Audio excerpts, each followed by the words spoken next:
اچھا جی، ہم ایک بات کی وضاحت کرنا چاہ رہے ہیں جو کہ بڑی اہم ہے. وہ یہ ہے کہ جو عبداللہ ابن سبا یہودی ہے نا، اس کا باپ یہودی تھا، صنعاء کا رہنے والا تھا، اس کی ماں حبشہ تھی، ہم پہلے بتا چکے ہیں. تو یہ جلد نمبر ہے تاریخ طبری کی 3 اور صفحہ نمبر 378. اس نے کچھ نظریات پیش کیے کہ اللہ تعالیٰ نے نا حضرت عیسیٰ چونکہ آئیں گے، دوبارہ نزول ہوگا تو نبی کا نزول بھی ہوگا. تو نبی کا نزول ہوگا کس صورت میں؟ حضرت علی کی صورت میں، کیونکہ نبی علیہ السلام نے فرمایا تھا نا انت منی بمنزلۃ ہارون من موسیٰ، تیرا رتبہ میرے مقابلے میں ایسی ہے جیسے حضرت ہارون کا حضرت موسیٰ کے ساتھ. تو جب حضرت موسیٰ جاتے تھے کوہ طور پہ یا غائب ہوتے تھے تو اپنا جانشین حضرت ہارون کو بنا کے جاتے تھے. نبی پاک بھی جتنی دفعہ گئے ہیں اپنا جانشین کس کو بنائے گئے ہیں؟ حضرت علی کو. تو حضرت عیسیٰ تو آئیں گے، ریش رجت کہتے ہیں. تو نبی پاک بھی آئیں گے دوبارہ، وہ کس صورت میں آئیں گے؟ حضرت علی کی صورت میں. اس نے عقیدہ گھڑا خاتم الانبیاء جس طرح ہے نا نبی پاک، اس طرح حضرت علی خاتم الاوصیاء ہیں، وصی کی جمع اوصیاء کہ وصی ہیں. آپ تمام ہر نبی کا وصی ہوتا ہے. اور جو خلیفہ ہے نا حضرت عثمان، یہ کہتا ہے جی مرزا مدلم جی نے حضرت عثمان کے تو بعد وہ پیدا ہوا. بھائی وہ حضرت عثمان کے زمانے میں ہی مصر میں اور کیا کہتے ہیں ادھر حجاز میں، کوفہ میں، بصرہ میں، شام میں وہ اپنے لوگ بھیج چکا تھا. اور ایک تاریخ طبری جلد نمبر 3 اور صفحہ نمبر 379. اس نے اپنے تمام فسادی لیڈر جتنے تھے تخریب کار، حضرت علی کے نہیں حضرت عثمان کے دور خلافت میں تمام جگہ بھیج دیے تھے. اللہ کی الوہیت، اس کو حضرت علی کو خدا کہتا تھا اور کہتا تھا نبی اصل یہ بننا تھا، وہی اس کے پاس آئی تھی. یہ تو غلطی سے ادھر چلی گئی. اور یہ جو عثمان آئے تو اہل ہی نہیں ہے، حضرت عثمان سے اس نے چھینی ہے خلافت، اس کا حق نہیں تھا. یہ حضرت عثمان کو ہٹ جانا چاہیے اور حضرت علی کو اس کی جگہ آنا چاہیے. یہ سارے عقائد اس نے گڑھے. اب شیعوں کی تو اپنی اصل کتاب رجال کشی ہے، اس کے اندر موجود ہے اس کا حوالہ کہ اصل التشیع، کہ شیعہ کی اصل جو ہے وہ کیا ہے؟ شیعان علی سے نہیں ہے. شیعان علی وہ ہیں کہ جو حضرت معاویہ کو کبھی گالی نہیں دیں گے، کبھی گالی، کیونکہ شیعان علی میں سب سے پہلا بندہ کون ہے؟ حضرت حسن. حضرت حسن نے اس کے ہاتھ پہ بیعت کی، حضرت حسین ان کے ہاتھ پہ بیعت کی. پھر نہج البلاغہ میں ہی موجود ہے، حضرت حسن نے کہا تھا اپنے شیعان علی سے کہ مجھے حضرت معاویہ سے ڈر نہیں ہے، ان کا خوف نہیں ہے، ان کی مجھے فکر نہیں، مجھے فکر اور خوف ڈرتا ہے تمہاری تشدد کی، تمہاری طعن و تشنیع کی. اور انہیں نے جنہوں نے حضرت علی کو بھی چھوڑ دیا، حضرت حسن کو بھی، حضرت حسین کو بھی، ان کو کہا تھا بھرے مجمع میں اے مسلمانوں کو ذلیل کرنے والے، اے مومنین کو ذلیل کرنے والے. یہ نعرے لگائے تھے حضرت حسن کے خلاف. وہ سارے وہ تھے جو رافضی تھے، جس کا حدیث میں ذکر ہے سیاستہ میں اور دیگر حدیث میں کہ رافضہ کون ہے؟ ترفض الاسلام، جو اسلام کو چھوڑ دیں گے. جیسے خوارج کا آیا بخاری شریف میں، وہ کون ہوں گے؟ جو قرآن ان کے حلق سے نیچے نہیں اترے گا. اسی طرح روافظ کا آیا کہ یہ اسلام کو چھوڑ دیں گے. اب دیکھنے ان کے پاس کیا ہے؟ کوئی چیز بھی نہیں، نہ قرآن ہے نہ حدیث ہے. اور فقہ جعفری امام جعفر صادق کو فالو کرتے ہیں، حالانکہ ان کی جو تعلیمات ہیں جو حدیث میں تاریخ میں جو آتی ہیں وہ اور ہیں، جو وہ کہتے ہیں وہ اور ہیں. اس کی کوئی سند نہیں، جعلی سندیں، راوی جھوٹے، کذاب دجال ہیں، اور کسی چیز کا سر پیر نہیں ہے. ساری من گھڑت چیزیں ان کی طرف منسوخ کر دی ہیں، من گھڑت حدیثیں، تحریف قرآن کی، احادیث کی مخالفت کی، ان کی طرف منسوخ کی ہوئی ہیں انہوں نے. اب ایک ہمیں بڑا زبردست حوالہ ملا ہے، یہ ہے جی جامع بیان العلم و فضلہ، علامہ ابن عبد البر کی ہے. یہ 2 جز میں ہے لیکن جلد اس کی ایک ہے. یہ کہیں کہیں 2 علیحدہ اجزاء میں بھی ہے، کہیں ایک. اس کا صفحہ نمبر ہے 438، 438. یہ جز نمبر 2 ہے، جز نمبر 2 ہے جامع بیان العلم و فضلہ کی.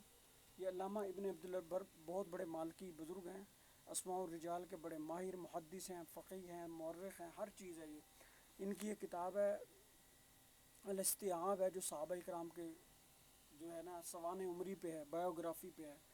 صحابہ کرام 12,000 سے زیادہ صحابہ کرام کے بارے میں انہوں نے حالات ذکر کیے ہیں. ٹھیک ہے جی. یہ سند لائے ہیں، حدیث نمبر ہے، روایت نمبر سمجھ لیں، حکایت نمبر سمجھ لیں، حوالہ نمبر سمجھ لیں، 1195. وحدثنا عبد الوارث بن سفیان حدثنا قاسم بن اسبق اخبرنا احمد بن زہیر حدثنا احمد بن یونس حدثنا ابن ابی ذئب عن الزہری قال ما رأيت قوما انقذ لعرى الاسلام من اہل مکہ وما رأيت قوما اشبہ بالنصارى من السبائیہ، کہ میں نے محمد ابن شہاب زہری ہیں یہ حدیث کے مدون اول ہیں۔ حضرت عمر بن عبدالعزیز نے جن کو احادیث اکٹھی کرنے کے لیے 100 ہجری میں جن کو لیٹر دیا تھا، جن کی وجہ سے ساری احادیث بخاری، مسلم، ابو داؤد، نسائی، ابن ماجہ، بہقی، ابن مسند احمد، موطا امام محمد، موطا امام مالک، اب آج جو حدیث کا ذخیرہ موجود ہے سارا مرہون منت، ساری کاوش ان کی ہے، علامہ ابن شہاب زہری کی، محمد ابن شہاب زہری۔ یہ مدون اول ہیں، جنہوں نے سب سے پہلے مدون ہیں جنہوں نے جمع کیا حدیث کو، اور بخاری، مسلم، ابو داؤد، سیاستہ کے بڑے مرکزی، بڑے ہی ثقہ راوی ہیں۔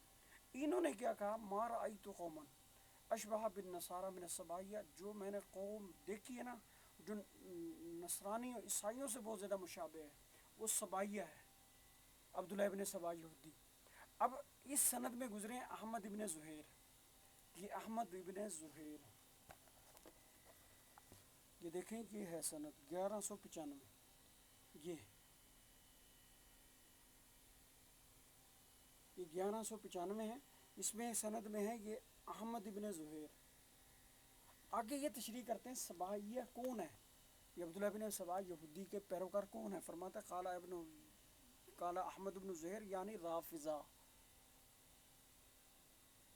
کہ رافضی ہیں، اور خود شیعوں نے اپنی رجال کش ان کی کتاب ہے کہ اصل التشیع من عبداللہ سبا یہودی، کہ عبداللہ ابن سبا، اور وہ تمام تاریخیں اس پر متفق ہیں۔ وہ ڈرامائی طور پہ اسلام اس نے قبول کیا تھا حضرت عثمان کے دور حکومت میں، دور خلافت میں، آپ کے سامنے آ کر، اور پھر یہ چھپ گیا، اپنی سازشیں حضرت عثمان کے دور خلافت میں کرتا رہا، اور جو لوگ عبداللہ ابن ابی سرح کے خلاف بغاوت کی تھی مصر میں، اور حضرت علی کے جو زیر سایہ آئے، بغل میں جو لوگ آئے تھے، وہ سارے کے سارے عبداللہ ابن سبا یہودی کے پروردہ تھے، تربیت یافتہ تھے، اس کے سازشی ایجنڈے کے حصے تھے۔ وہی لوگوں نے حضرت مکے میں، مدینے میں آ کر صحابہ کرام کو گمراہ کیا، ورغلایا، بہکایا، پھسلایا، پھنسایا، اور حضرت عثمان کی شہادت میں کلیدی کردار ادا کیا۔ اب یہ مسند سند کے ساتھ ہم نے حوالہ دے دیا اس کا، یہ جامع بیان العلم و فضلہ، صفحہ نمبر 438، روایت، حکایت، حوالہ، دلیل نمبر 1195 میں سب بات بتا دیا کہ یہ نصرانی عیسائیوں سے بہت مشابہ ہیں۔ یہ یہودی تو ہے، عبداللہ ابن سبا یہودی تھا، صنعاء کا رہنے والا تھا، جہاں یمن میں حوثی باغیوں کے ساتھ سعودیہ کی لڑائی نہیں ہو رہی، یہ ادھر کا جو دارالخلافہ ہے یمن کا، صنعاء، وہاں یہ پیدا، اس کی ماں حبشن تھی۔ تو یہ بات سمجھ لینی چاہیے کہ یہ اب ہماری دلیل بھی ہم نے دے دی ہے، مسند علامہ ابن شہاب زہری جنہوں نے حدیثیں اکٹھی کی، جو تمام راویوں کو، یعنی ان کی 134 یا 32 ہجری میں وفات ہوئی ہے، اور 60-65 سال کے تھے، یعنی صحابہ کرام سے بھی یہ ملے ہیں، تابعی تھے، بڑے بڑے صحابہ کرام سے انہوں نے روایت لی ہے، اور یہ جو پہلے درجے کے محدث ہیں، اعلیٰ درجے کے تابعین، ان کے بھی استاد ہیں، ان کے ساتھی بھی ہیں، دوست بھی ہیں، اور یہ جتنی آج ذخیرہ حدیث ہے ساری کی ساری ان کے یا ان کے شاگردوں کے قلم سے نکلی ہے، ان کی حفاظت اور کاوش سے وہ معرض وجود اور حفاظت کی محفوظ ہوئی ہیں۔ یہ راویوں کے بارے میں مکمل رکھتے تھے خبر، اور اس وقت کے جو گمراہ فرقے، بھٹکے ہوئے فرقے، 2 نمبر فرقے یا 2 نمبر لوگ، ان کی پوری تاریخ ان کے پاس تھی۔ اور دیکھ لیں شیعہ کتاب، اسی کو پڑھ لیں آپ، اس میں سب سے زیادہ تنقید محمد بن شہاب زہری پر ہے، سب سے زیادہ جرح بھی اسی پر ہے۔ کیوں؟ اس نے ان کی جڑ کاٹ دی تھی، ان کو جڑ سے کاٹ کے رکھ دیا۔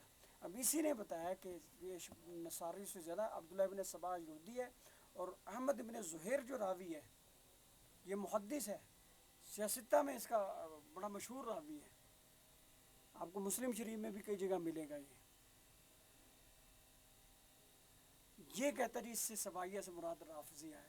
یہ ابن عبد البر کب لکھی گئی ہے کتاب؟ یہ 463 ہجری سے پہلے لکھی گئی ہے، ٹھیک ہو گئی۔ اور جو روایت ہے، روایت کرنے والا وہ ہے بندہ ابن شہاب زہری، جو نقل کر رہا ہے جو موجود ہے تقریباً 55 ہجری سے لے کر 132 ہجری کے درمیان موجود ہے. ٹھیک ہے, اس درمیان جس نے صحابہ کرام کو بھی پایا, تمام تابعین کو بھی پایا, اور تمام احادیث اس کی قلم سے, اس کی نظر سے, اس کے سینے سے, اس کے شاگردوں کی نظر اور نقد و جرح سے گزری. تمام محدثین, تمام مفسرین, تمام مورخین جو قرون اولیٰ کے صحابہ کرام میں ہوں یا تابعین میں ہوں, وہ سارے کے سارے اس کی نظر سے, اس کی تحقیق سے گزرے. وہ تمام فرقہ اس کی تحقیق سے گزرے. تو یہ کہتا ہے عبداللہ ابن سبا یہودی جو تھا یہ رافضیوں کا بانی تھا, رافضیوں کا بانی تھا, جو کہ نہیں مانتے. یہ پھکی دی ہے ہم نے اس مرزا جہلمی کو.